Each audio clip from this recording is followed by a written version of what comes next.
Hubungan Presiden Joko Widodo dengan partainya PDI Perjuangan seperti sedang tidak baik-baik saja. Sekjen PDIP Hasto Kristianto kemarin menjelaskan dengan gamblang bahwa partainya pernah dilobi untuk menjalankan agenda Presiden 3 periode.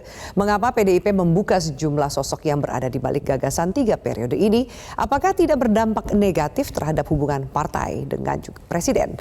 Untuk membahasnya sudah hadir bersama kami politisi PDIP Masinton Pasaribu, tenaga ahli utama KSP Johannes Joko, dan juga Direktur Indikator Politik Indonesia Burhanuddin Muhtadi. Selamat sore Bapak-Bapak. Ya, selamat sore. Ya, baik. Sambil menunggu sambungan video dari Mas Johannes Joko, Mas Burhan, saya akan tanya dulu kepada Anda. Bagaimana Mas Burhan melihat bahwa kemudian cerita yang lama soal 3 periode ini yang sempat disampaikan oleh Presiden menampar mukanya, tapi ternyata dibuka oleh PDIP. Apa maksud dari PDIP membuka cerita soal 3 periode itu, Mas Burhan?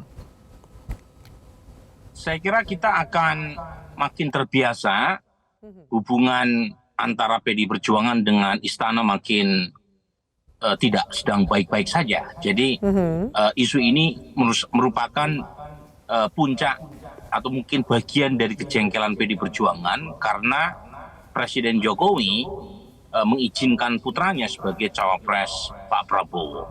Jadi kita akan menyaksikan banyak sekali amunisi yang akan dikeluarkan oleh kedua belah pihak dalam rangka tanda kutip mendegradasi lawannya. Dan menurut saya apa yang disampaikan oleh Adian yang kemudian dikonfirmasi oleh Pak Sekjen, lepas dari soal apakah betul ada Pak Lurah di belakangnya, tetapi faktanya jelas memang saat itu, ya lepas dari persoalan apakah betul ada Pak Lurah di belakangnya, kita menyaksikan ada 3 partai pendukung pemerintah yang menyetujui ide 3 periode atau perpanjangan masa jabatan melalui penundaan pemilu.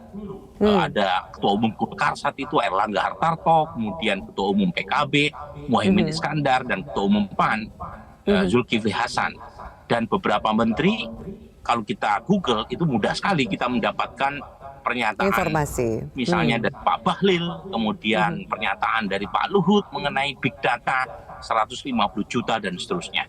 Nah, pertanyaannya apakah munculnya orkestrasi ini tanpa sepengetahuan Pak Lurah? Mungkin secara empirik kita tidak menemukan buktinya, tetapi secara logis kan sulit para sulit membantah menteri, kalau tidak ada Pak Lurah di balik itu, ya. Secara logis secara empirik kita tidak menemukan bukti Pak Lurah menyuruh menteri-menterinya atau para ketua umum.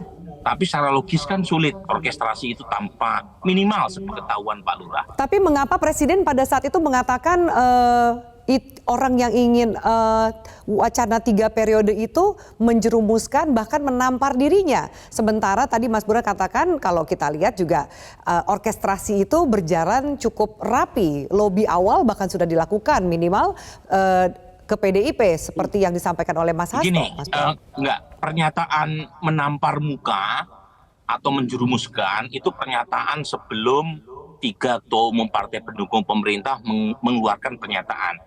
Jadi kalau kita cek kapan Presiden Jokowi mengatakan pernyataan 3 periode itu menampar muka, itu merespon pernyataan Bang Surya Paloh setelah pemilu 2019. Jadi ada evolusi sebenarnya pernyataan Presiden itu. Jadi awalnya kalau kita cek itu ide 3 periode itu justru datang dari Bang Surya Paloh. Nah kemudian muncul 3 pernyataan Presiden Jokowi yang mengatakan itu menampar muka. Kemudian dipendam, kemudian muncul lagi ide itu awal 2022 ketika approval Presiden naik. Saya ingat saat itu dimulai dari headline Kompas yang menyatakan approval rating tertinggi dalam sejarah. Jelajahi cara baru mendapatkan informasi. Download Metro TV Extend sekarang.